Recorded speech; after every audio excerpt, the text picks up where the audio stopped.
कि झारखंड मुक्ति मोर्चा के महासचिव पत्थर के अवैध खनन में 1.5 साल बुधवार जेल में थे। संताल के कांग्रेसी मंत्री इसी पत्थर बालू की दलाली और कमीशन खोरी के चक्कर में वो भी जेल में थे। जो झारखंड में 18,250 करोड़ रुपया जो आए थे, उसमें अभी भी राज्य के खाते में 7,915 करोड़ रुपए की राशि बची। बाकी की राशि में भी डिस्ट्रिक्ट माइनिंग फंड की राशि में उसमें भी घोटाला। इतने ही नहीं, सरकार की सरपरस्ती में चल रहे अवैध धंधों के कारण जो वैध खनन लीगल माइनिंग का भारी नुकसान। कांग्रेस और झारखंड मुक्ति मोर्चा का विरोध राज्य के हित में नहीं, बल्कि अपने अवैध सिंडिकेट और झारखंड मुक्ति मोर्चा के नेता और नौकरशाह के धन जो जाती है, ये लागू होने से अवैध धंधे बंद होंगे, उसी की छटपटाहट है।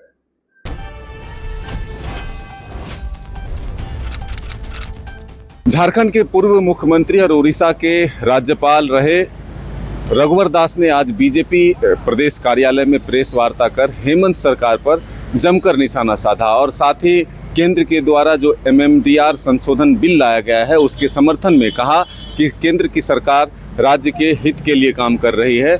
ऐसे में बिना सेस लगाए हमारे कार्यकाल में झारखंड में कई ऐसी योजनाएं चली जो अब ये सरकार कह रही है कि अगर MMDR बिल लागू होता है तो महिलाओं के उत्थान के लिए जो योजना चल रही है मैया सम्मान योजना, वो भी बंद हो जाएगी। तो ऐसे में उसमें बताने की कोशिश किया रघुवर दास जी ने कि महिलाओं के उत्थान के लिए हमने 1 रुपये में 50 लाख रुपए तक की संपत्ति के रजिस्ट्री और इससे डायन प्रथा, जो डायन को लेकर के महिलाओं की हत्या कर दी जाती थी, दहेज के लिए हत्या कर दी जाती थी, उस पर लगाम लगा था। तो अपनी नाकामियों को छिपाने के लिए सरकार केंद्र पर जो एक तरह से MMDR बिल पर निशाना साध रही है, उसका विरोध कर रही है। ऐसे में हेमंत सरकार को जानने और समझने की जरूरत है। तो आइए सुनाते हैं आपको रघुवर दास ने क्या कुछ कहा है। हाल ही में भारत सरकार द्वारा लाया गया खान और खनिज विकास और विनियम संशोधन बिल 2026 ये राज्य हित और राष्ट्र हित में, लेकिन झारखंड मुक्ति मोर्चा और कांग्रेस इसकी गलत व्याख्या कर राज्य की भोली भाली जनता के बीच भ्रम फैला है, जिसकी मैं और भारतीय जनता पार्टी कड़ी निंदा कर रही है। झारखंड का बच्चा बच्चा जानता है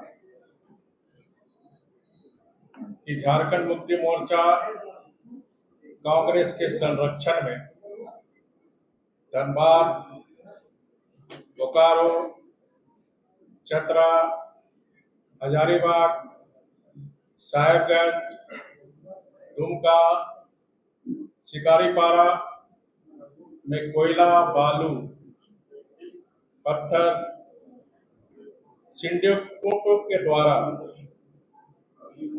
आज पूरे राज्य में लूट मचा। जो लोग चुनाव में जल जंगल और जमीन का नारा देकर सत्ता के सिंहासन पर बैठे हैं, उन्होंने सत्ता में आते ही हमारे जल जंगल जमीन और प्राकृतिक संसाधन को सिंडिकेट के हवाले ही नहीं किया, बल्कि झारखंड की जो संस्कृति है उसको भी विकृत करने का काम किया।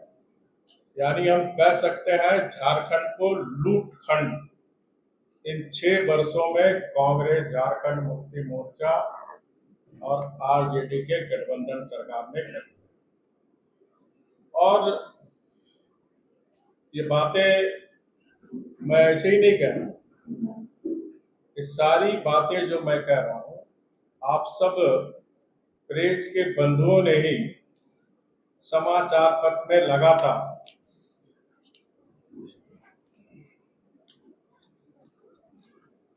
मैं आपको पेपर कटिंग दिखाते जा रहा हूं। ये आप ही लोग के समाचार पत्र में कोयले के किस तरह लूट, बालू का अवैध कैसे धंधा, पत्थर का कैसे धंधा, ये सब आपके समाचार पत्र में ये बातें आ गई।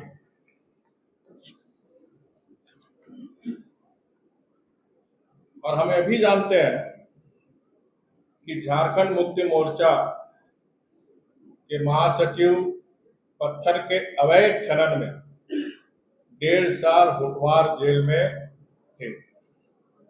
संताल के कांग्रेसी मंत्री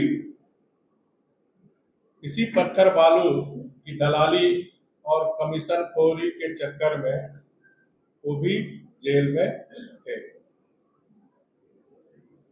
मैं डंके की चोट पे कहता हूं या कहना चाहता हूं, यह संशोधन झारखंड के हित के खिलाफ नहीं, बल्कि ये हमारे झारखंड को उसकी खनिज संपदा का अधिकतम लाभ दिलाने और लीगल माइनिंग को पारदर्शी बनाने के पक्ष में उठाया गया कदम। और सवाल केवल 1100 करोड़ रुपए की शेष का नहीं है।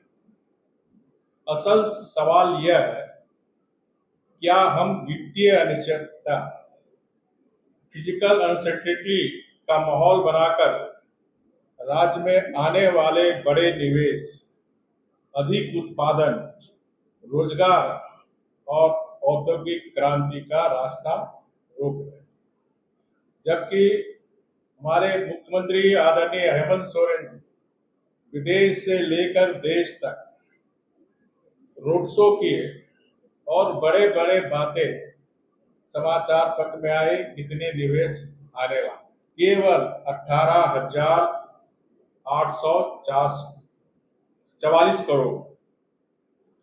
उड़ीसा के त्वरित नीलामी और खदान संचालन प्रक्रिया के कारण उसकी राजस्व दक्षता झारखंड से 3 गुना अधिक है। इसके अलावा जो झारखंड में 18,250 करोड़ रुपया जो आए थे, उसमें अभी भी राज्य के खाते में 7,915 करोड़ रुपए की राशि बची हुई। बाकी की राशि में भी डिस्ट्रिक्ट माइनिंग फंड के राशि में उसमें भी घोटाला हुआ। और आप सभी समाचार पत्र में दिखाए थे बोकारो की घटना, अन्य चावासा की घटना। तो जो डिस्ट्रिक्ट माइनिंग फंड जनजातियों के क्षेत्र में खर्च होनी चाहिए, उसमें भी इस सरकार के द्वारा घोटाला करने का काम आप सब मीडिया के साथी बीच बीच में सरकार का बयान देते रहते। और इसके साथ ही साथ 2,487 प्रोजेक्ट ठप हो चुके। खनन प्रभावित जिले का हाल देखिए। धनबाद में 2,393.58 करोड़ रुपए, चाईबासा में 1,822 करोड़ रुपए, चतरा में 1,055 करोड़ रुपए, पाकुड़ में 527 करोड़ रुपए, रामगढ़ में 518 करोड़ रुपए का डिफर्ड खर्च नहीं होता। आज स्थिति ये है कि आज अस्पतालों में दवा नहीं, ग्रामीण क्षेत्र में पीने का पानी नहीं है, चाईबासा में लोग लाल पानी पी रहे हैं, धनबाद में काला पानी पी रहे हैं। जब हमारी सरकार थी तो हमने दोनों जगह के डिस्ट्रिक्ट डीसी को आदेश दिया था कि पूरा डिस्ट्रिक्ट माइनिंग का फंड चाईबासा में शुद्ध पेयजल पीने के लिए खर्च हो। धनबाद में भी काला पानी लोग ना पिए, वहां भी हमने निर्देश दिया था और बहुत सारी योजनाएं उन क्षेत्रों में चल रही।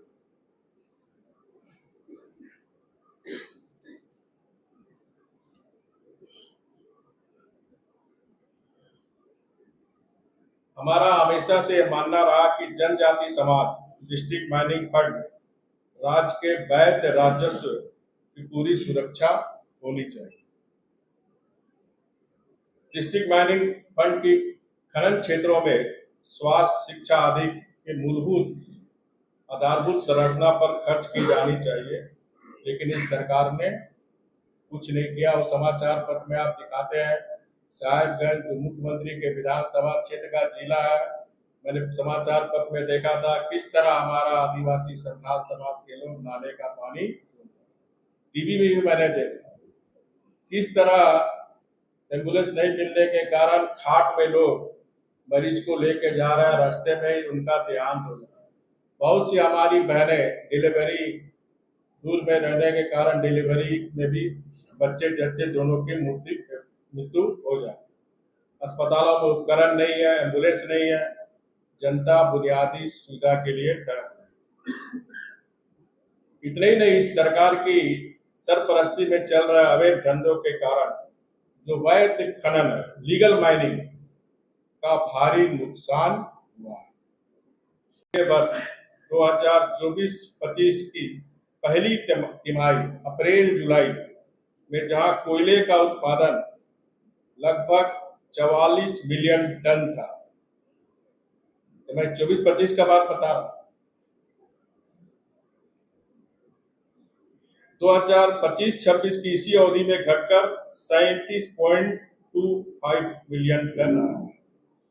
ये जो शेष झारखंड सरकार लगाई है अक्टूबर 2024 में, 24 में हमारा कोल का उत्पादन था 44.78 मिलियन टन।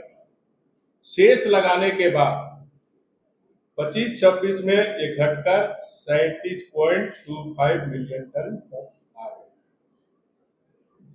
जबकि लीगल माइनिंग घटेगी तो राज्य का राजस्व अपने आप घटेगा।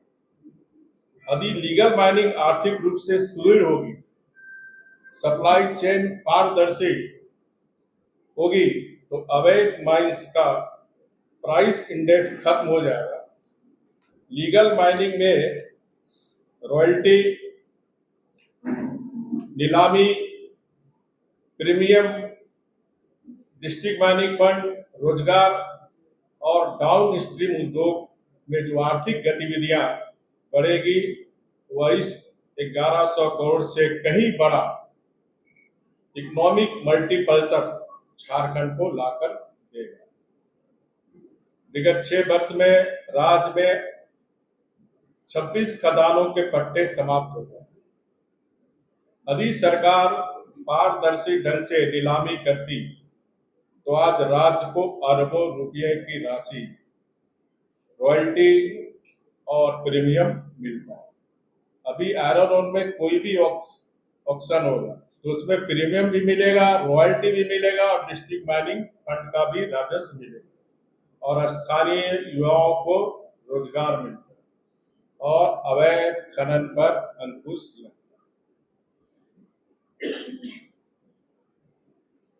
सरकार बताए इन 6 वर्षों में किस आदिवासी मूलवासी की दशा सुधरी। कांग्रेस और झारखंड मुक्ति मोर्चा का विरोध राज्य के हित में नहीं बल्कि अपने अवैध सिंडिकेट और झारखंड मुक्ति मोर्चा के नेता और नौकरशाह के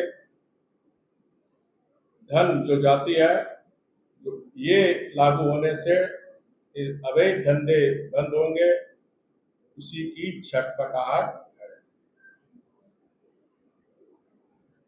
छात्र और युवाओं एक साथ 6 साल से चल रही है सरकार मुद्दों में ध्यान भटकाने के लिए ये इस तरह का प्रोपगंडा राज्य में चला रही है। लेकिन झारखंड की जनता अब इनके लूट तंत्र को पूरी तरह समझ चुकी है और आने वाले समय में मुंह तोड़ जवाब देगी। एक बात मैं और आप के माध्यम से राज्य की जनता को बताना चाहता हूं। शेष लगाए जाने के कारण झारखंड का कोयला और लोहा पहले से ही महंगा हो, शेष के कारण लागत दर बढ़ रही, इससे झारखंड के कोयला लोहा की मांग है। ऐसे हम जानते हैं कि कोई भी व्यक्ति जहाँ सस्ता दुकान होगा वहीं जाता है। शेष लगने के कारण हमारा कोयला महंगा हो गया, हमारा आयरन ओर, कोयला से ही बिजली प्लांट लगता है, तो कोयला महंगा होगा तो स्वाभाविक ही बिजली महंगा होगा, आयरन ओर महंगा होगा तो लोहा महंगा होगा। उदाहरण के लिए ग्रेड 8 से ग्रेड 12 कोयले की दर झारखंड में 2045 से 3212 रुपया प्रति टन है। उड़ीसा और छत्तीसगढ़ में 1514 से लेकर 2681 रुपया प्रति टन के दर से उपलब्ध। अब जो झारखंड में जो भी इंडस्ट्री है, निवेश है, वो तो झारखंड का कोयला आयरन फ्लोग ने, क्योंकि इतनी महंगा झारखंड में उड़ीसा और छत्तीसगढ़ से लेगा। इसी तरह लोहा में एक क्वालिटी की तुलना मैं कर रहा हूँ। झारखंड में प्रति टन 8284 रुपया पड़े, उड़ीसा में 7493 रुपया प्रति टन, छत्तीसगढ़ में है 7422 रुपया प्रति टन। इससे साफ जाहिर होता है कि हमारा जो भारत सरकार ने खान और खनिज विकास और विनियम संशोधन बिल राज्य की जनता के हित में है, राष्ट्र के हित में है। इसलिए कांग्रेस, झारखंड मुक्ति मोर्चा और आरजेडी के नेताओं से मैं कहना चाहता हूं कि हमारी भोली भाली जनता को भरमाने की कोशिश न करो। 6 वर्ष से आपकी सरकार की चाल चरित्र चेहरा झारखंड की जनता देख रही। बहुत बहुत धन्यवाद। आपके जानकारी के लिए पूरे राज्य में 18 से 50 साल तक की महिलाएं 70 लाख, इन्होंने महिलाओं के साथ भी विश्वासघात, युवाओं के साथ विश्वासघात, किसान के साथ विश्वास। आज राज्य में विश्वास का संकट। आज इस सरकार पर ना छात्र विश्वास कर रहे हैं, ना किसान विश्वास कर रहे हैं, ना महिलाएं विश्वास कर रहे हैं, ना कोई उद्योग धंधे करने वाले, ना व्यापारी विश्वास कर रहे हैं। इस राज्य में विश्वास का संकट। धन्यवाद। बहुत बहुत धन्यवाद। तो आपने सुना किस तरह से रघुवर दास ने हेमंत सरकार और कांग्रेस पर निशाना साधते हुए उन्हें सलाह दिया है कि उन्हें अध्ययन करने की जरूरत है। ये बिल जो है वो राज्य के हित में है, यहाँ के विकास के लिए है। ऐसे में आने वाले दिनों में इसका समर्थन करना चाहिए, ना कि विरोध। अपने सहयोगी चंदन के साथ मदन सिंह, डायर्स न्यूज रांची।